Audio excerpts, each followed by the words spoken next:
Rachetez les temps car les jours sont mauvais. Car les jours sont mauvais. Pour reconnaître ce que le Seigneur a fait pour vous.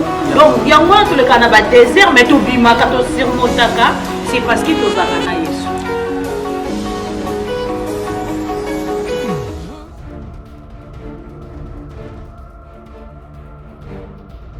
Bienvenue dans l'émission Abisoya.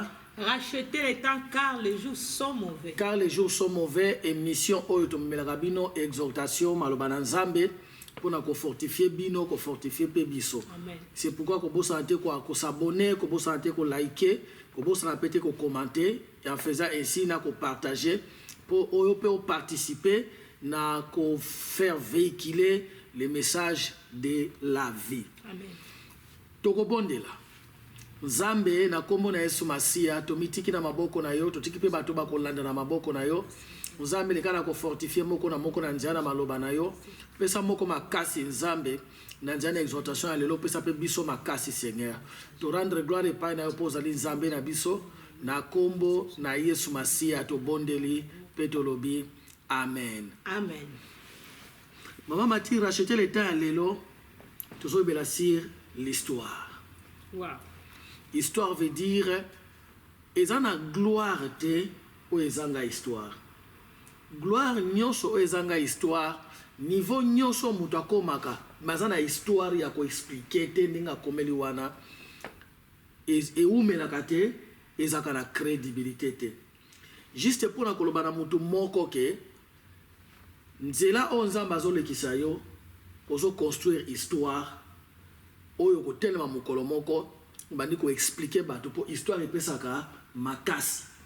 Tolingi to panda na passage à la liboso ezali Jérémie chapitre 18 na otanga partir à verset 2 ti na verset 6.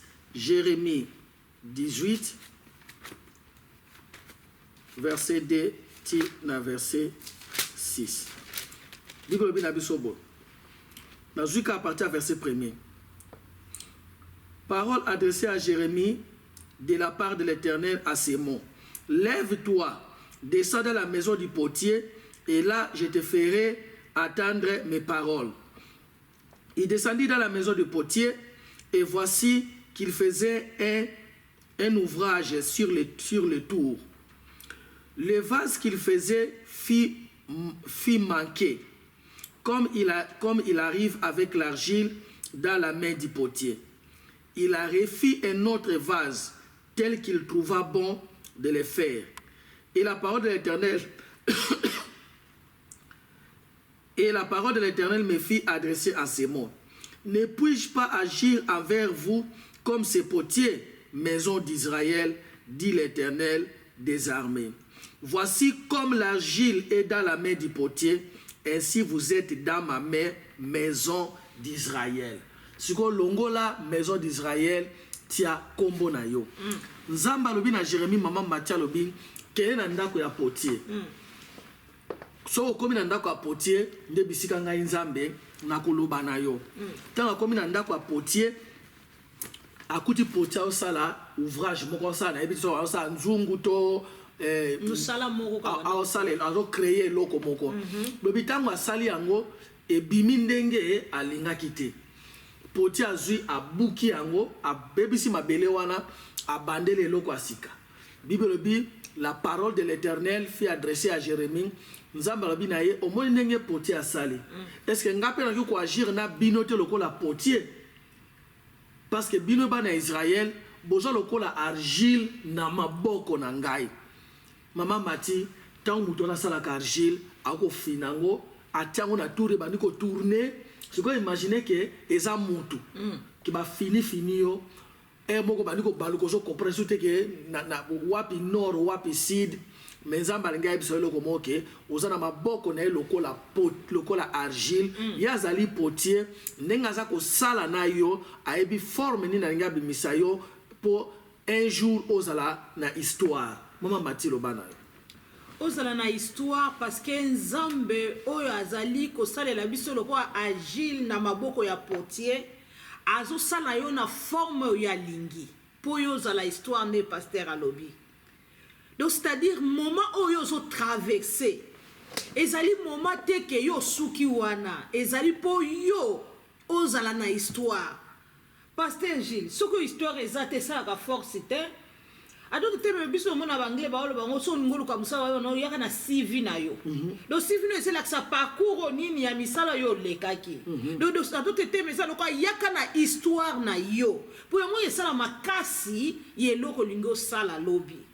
Donc c'est-à-dire ozo le kanzamba zana makoki akosala biso nenga lobaki na Jérémie akosala biso na forme atozana maboko na ye lokola agir. Azo kosala biso na forme oyo alingi adefoko akofina biso pe akokomisa biso forme alingi. Donc c'est-à-dire azo orienter biso selo bonzambe ko se déranger te na moment nini oyo zo traverser nzambe nga mtazo ko salo na forme oyo alingi peut-être a commission a balusi ndo lobi pasteur parce que argite ba sala ngo ezaka ndenge ni mama ti akozona no atie mabele atie mai a fini ngo na maboko na ye nana na moment wana tango yoza mutu nzamba zo ko salo ndengwana ozo okuko yoka vino ekomi lokola bololo ozo santu ko nzamba zana yote mais nzamba zana yo aolinga nde a préparer le yo eloko moko. C'est pourquoi message sali plus pour na yo se décourager te otika nzambe te parce que aux autres traverser nzamba ye bazali ko former yo lokola argile. C'est comme mama tisoka silisi ndengwana atiango na tour tour suko tour na kabo yesko ateli boko suko imaginer que yo mutu batio na tour j'ai quand même ça pas la mikio mono so baruka taka yo moko boso tango ti oki vertige donc er moko na vie na biso tango da ka vertige e ba soute ke ai ba soute nord ezawapi sud ezawapi peut-être yango zo traverser na vie na yo ozo ba te nord ezawapi sud ezawapi na zawapi na katikati ya milliers ya vie na ngana na komi na période nini Menzamba ngebe solo komoko ozolo kola argile na maboko na ye azali ko créer histoire oyo lobby oko fortifier nango bato mosusu. Maman Mati, il n'y a pas de gloire sans histoire. Yes. Il faut les cana histoire pour lobby otato la gloire. Tout comme début de lobby nabiso, il n'y a pas la victoire sans combat. Donc pour vivre des victoires en victoire. Mais victoire en pour yo zwango, il faut yo le kanaba histoire. Si mando tatolike na bunda ki na longi. To moni David pasteur, abunda ki na lui a longi. David abane ko bunda na lion. Donc histoire na yepe ezalaki, mais na suka. Tokotanga ngo mama Mati, eloko lobi wana, tokotanga ngo batu nyoso na kati na Bible mama Mati. O ba koma na place moko boye, baza toujours na histoire ya kobeta. Yes. Olobi David awa. David azaki na histoire, mais Salomon azaki na histoire te. Abota ma prince, mbamoka komi roi, suka na ya suka idolâtre. Abali base belé, asali baba temple ya banzambe na bango partout. Pourquoi? Parce que ana histoire te, aleka na difficulté moko boye te. Moni, mais totanga passage oyo lobi wana na 1 Samuel 17. 1 Samuel 17, nous à partir du verset 32. 1 Samuel 17, verset 32. David dit à Saul que personne ne se décourage à cause de ces Philistins. Nous avons personne qui se décourage à tout le monde Philistin mounene liboso na yo. Que personne ne se décourage à cause de ces Philistins. Ton serviteur ira se battre avec lui. Saul dit à David, tu ne peux pas marcher contre ces Philistins, car tu n'es qu'un jeune garçon. Mais lui, il est un homme de guerre depuis sa jeunesse. David dit à Saul, ton serviteur faisait perdre les troupeaux de son père. Et quand les lions ou l'ours venaient à lever une bête du troupeau, je courais après lui. Et je le frappais et j'arrachais la bête de sa gueule. S'il se détournait contre moi, je le saisissais par les poils du menton. Je le frappais et je le tuais. C'est ainsi que ton serviteur a frappé les lions et l'ours. Et il en sera du Philistin de cet circoncis comme de l'air d'eux. car il a lancé un défi aux troupes du Dieu vivant. David dit encore, l'Éternel qui m'a délivré de la gueule du lion et de la patte de l'ours me délivrera aussi de la main de ces Philistins. Mamati, Bible dit, alors Saül dit à David, va et que l'Éternel soit avec toi. Maman Mati, secret à niveau supérieur, il y a David et Fanda qui n'a pas quoi Goliath. Mais tant que vous pas bandeko na ye, baboko pesa ye opportunité wana. Ake pas Saul. Saul pas dit que non, osana opportunité ote, osa mwana muke ya za guerre na ko permettre o kene kunate et yeb sanga sko mama, et là on ne sauva qui David. Histoire na ye. Histoire. Loba na yo. David d'abord s'otalié azaki déjà une assurance par rapport à oyo sa sala. C'est l'histoire bisikale. Histoire bisikale kaki. Pendant qu'azaki rejeté na famille, donc on a dit histoire à David azaki considéré était pasteur. Donc bazaki considéré ndé yo pozo ndanga peut-être na société oza considéré té. Kobo sana te nzamba zo tonga histoire sur yo. Tango azana nzamba abokola banyama. Histoire ne tonga bondi na lion et pesa qui est assurance mususu. Ya ceux qui na longa qui lion na longa pe oye ya liboso na. Parce que o aleki lion na makasi. Na leka ki déjà o aza déjà makasi ko leka lion na boma qui est. Histoire ya David et ça là qui était David. Azala na makasi ya confronter même Goliath. Goliath pona ko bundisa ye. Maman Mati abomi lion. Tant abomi lion la zamba, muta betele maboko te. Mutu a sopela ba fleur te, mutu a ye bate. Parce que ba moment moko ndeko na ngata nzamba zo tonga histoire na yo. Oko sala eloko malamu to oleki na promo ko bo me mutu ko betelo maboko azate. Mutu ko reconnaître yo azate. Pasteur, ozano malamu ozo comprendre mais et pourquoi loko ezeye langa? Pourquoi il faut nous merci à boye par rapport et loko yo? Ko se déranger te. David tangu abandaki ko abomaki lion de pasteur alobi mutazaki pembeni te ya obetele maboko. Même la Bible sous abomi ours mutoy bayaki ko se rappeler na histoire na ye par rapport ya oya salaki na Goliath. De ba ntongo yemo ka bandi kolobeza na mukolo moko nzambe oyo abzo mona yo akobimisa misala na yo na misu na bato. Akotsa ete histoire na yo ebima sans que yo moko banda ko beta lelo to koma beta histoire David pasteur. Maman Mati akei na bitumba ko tikila bande ko ne biloko parce que on est musana ye. Tant que tikila bango biloko amoni Goliath. Ah mais pourquoi mutona munene azo moni la binobo? Le grand frère na ye Elia babise longwa wana. Akangeli e porte. Akei par batu bayo kinenga zoloba ba memie na nengali choli. Et pas Saul. Abi Saul zana mwana mutu moko alingia bo ma Goliath aw. Saul abi wapi ye? Tant ba ye na ye boy, Saul a lembi. Abi mwana. Toi tu es juste un enfant. Mais mutu ozo lingo kene ko bundisa, c'est un homme de guerre. Parce que yeba ke na vie na okokuta na ba homme de guerre. Mais tant vous avez que pour confronter ba homme de guerre, il faut ba na kotongelo histoire na ba ours na ba lion. Saul peut kangeli porte. Abi na ye na ko tiko kene ko bunda kuna te parce que oza mwana mukie. David a bisi abi zela nazana histoire. Nazana histoire. Alléluia. Nazana histoire. Tangu na banda ko bokola ba meme ba papa na ngai. Ngai ba meme ya papa na ngai mwana mukie ole batika nga na ndako ba batika na ville batini nga mwana mukie na zamba nzoka ba otongela nga histoire ta una bande ko boko na zola na malili lion moko atakaka mwana meme na nga moko na ke na boto liye tanga tourner nga bundisanga na kangena ba poil na bomiye ndenge moko pe ours moko so asalaka ndengwana roi Saul azo yoka. Tant que Saul a yoki histoire ya David, Bible bi a ebisi David a lobi kendo ko bunana Goliath, que le Seigneur soit avec toi. Porte fungwa meniye. Alléluia. Bien-aimé, ozo traverser les lots et ko fungela o porte lobi. Ozana maboko nzambe lokola argile. Azo pesa yo forme. Parfois ko buka, parfois ko chao na tour, mais nyoso wana eza po a construire une histoire avec toi oyo ko soutenir yo bisika o nzamba zo mema yo mama Matiloba.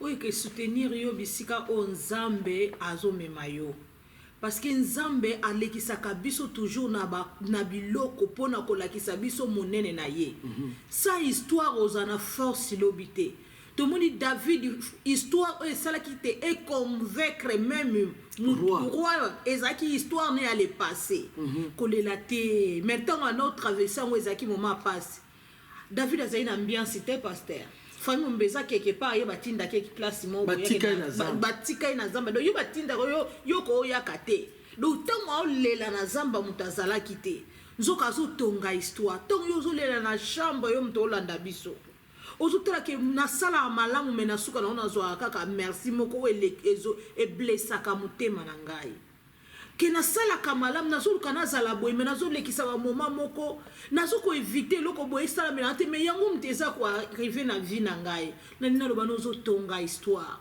sa yango lobi oko témoigner monene na nzambe te il faut leka nango po lobi omona miracle na nzambe to tato lelonga ya nzambe o biso to ndimi mama to bandoki na suka Moïse po ya kotambusa bana Israël 40 ans na désert atongaki na no histoire ya ye moko na désert pendant 40 ans kobokola ba meme ya Jétro.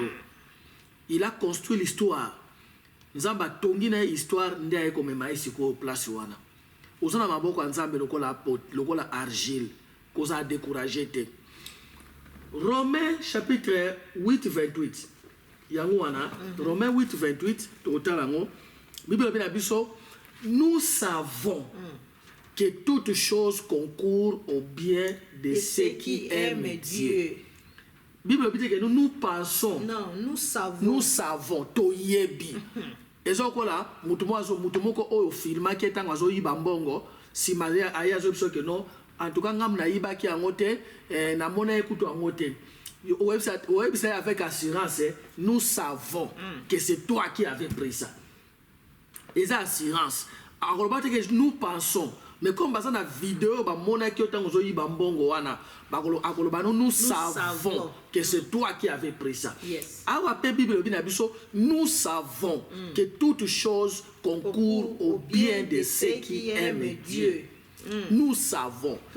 Ezali affirmation, ezali conviction, ezali loko ya ko tâtonner, ezali tâtonnement. Nous savons que toutes choses concourent au bien de ceux qui aiment Dieu. Toutes choses concourent, on est là ici, et sanganaka ensemble pour na bolamu ya mutoyo alinga kanzambi. C'est-à-dire ozo komela yo na malamu na mabe nzamba zo ko sangisa yango na suka nango po yo mona kembo na ye. Amen. Mama tine to na pesa exemple zo ka mama tango bolambaka. Ezala biloko bo sangisa biso na suka kata to goûter soupe to yo kango bien mingi. Mais ezala biloko musubo tsaka na soupe wana il faut sangana pour pesa bien. So you ba pesio yango moko a part olia olingate. So you keep magie ba peso ka keep magie olia olingate. Mais ba ozo ba tena soupu ba sangisi yango na macarona nini to matungulu biloko na suka lango sepeli na soupu moyebi biloko ekotaki na katite. Ezana ba musuto sepelaka na bango lelo utali vino ya tukanzamba osaele makasi. Yozo mona ka soupu ya suka moyebi nini ekota na kati na ete ba aye ekota kib magie ekota mungo ekota place musu pilipili ekota et chaque fois nzamba zo kotisa pilipili au kotisa mungwa azo ganga nzambe na sali nini nzambo ko yanula nga mukolo nini nzambo zo mona ngai te nzoka zako bazako concourir bazako mélanger biloko nyonso pona suka amona kembo na nzambe. Toutes choses concourent au bien de ceux qui aiment Dieu. Même bato ba ofinga yo wana bazo bakisa pona bolamu na yo. Ba ba kimio batiki yo komitungisa mate. Ça concourt au bien de ceux qui aiment Dieu. Oazo finga oa pimelio kumisa nzambe. Ça concourt au bien de ceux qui aiment Dieu. Pour peut-être jour mo ngate malo bakino ngamu na komisie oya zalelo. Mais tokumisa nzambe alingi na gloire na partager na mutu soute yango épargner mutu so pembe na yo ezala ba muso nzambe pe nzamba ko permettre ba aider yo o ata ko loba ko pambola yo to muso pa ko loba na ete mais o apimeli yo kumisa nzambe o ya boaki yo kumisa nzambe parce que toutes choses concourent au bien de ceux qui aiment Dieu. Mama ti clôturer pesa conseil ya suka Nanzela maloba ototi koyoka, Dieu construit une histoire avec toi. Nzamba zotonga histoire na yo. Kolinga kotala mutu te na histoire nendenga komi sans que oyeba parcours ne lekaki nini. Tango zoko envier mutu bio sepeli na mutu lingo yeba parcours na ye lekaki ndenge nini. Parce souvent totala ka mutu na suka mais totali place a outité. Pour parcours mutu nyonso aza na histoire. Kolemba te ya yo pe yango zo lekisa. Yo zo landa biso. Ezaka ka histoire na suka. To kumisila nzambe no tozo mona pe na bana nzambe belé o ba leka na ba histoire peut-être peut to mona te mais na suka to monika la gloire. Maman Mathie verset moko yelinga na moto ezali Ephésiens chapitre 4. Bible dit il est monté dans les hauteurs. Il a amené les captifs. Bible dit amataki na likolo amemaki bakangami a liberaki. Si ma Paul alobi qu'est-ce qui signifie qu'il est monté, sinon qu'il est d'abord descendu. Yes. Car celui qui est monté, c'est lui-même qui est d'abord descendu dans les régions inférieures. Dans un moment, avant matalikolo, il faut nous quitter dans la région inférieure. Au côté n'a pas, au côté n'a pas de difficulté. Tant au côté n'a pas de difficulté, nous sommes capables d'émener les captifs. Comme je suis capable de libérer, témoignage, il est monté aussi au ciel, il a amené les captifs à libérer. Mais pour libérer, il y a une région inférieure de la terre, c'est-à-dire dans l'enfer. Il y a parfois tout avec cette difficulté pour que lobby nango témoignage nabiso et que libérer bateau et belé. Vous aurez les tribulations, mais prenez courage, car j'ai vaincu. Au collègue sa tribulation, mais qu'on pose dans tes histoire. Pe histoire ngozo lekangona oya longa alongi sona kombo na Yesu. Nzamba pambola bino, nzamba zongisela bino belé na kombo na Yesu Masia. Yo oya mbana no Yesu te, sala prière rapidement après ngalo ba Seigneur Jésus. Ngamo na wiko mibikisa te. Na tie lika na ngai pa na yo. Je crois que tu es le fils de Dieu. Yaka na vi na nga, zala Seigneur pe sauveur na ngai. Amen. Amen. So sali prière on a luka église ya bien, ba otia maloba na Nzambe, ba otia Yesu Masia fanda kola pesa ila Nzambe. Nzamba pambola bino. Bye bye. Bye.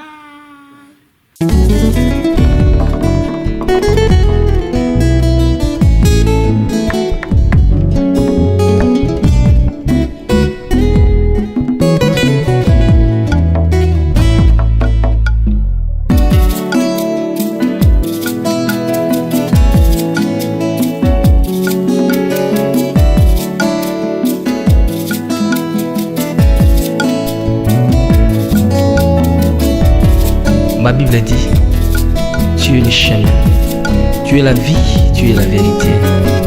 Nanyo alanda yo abunga nzela azalite.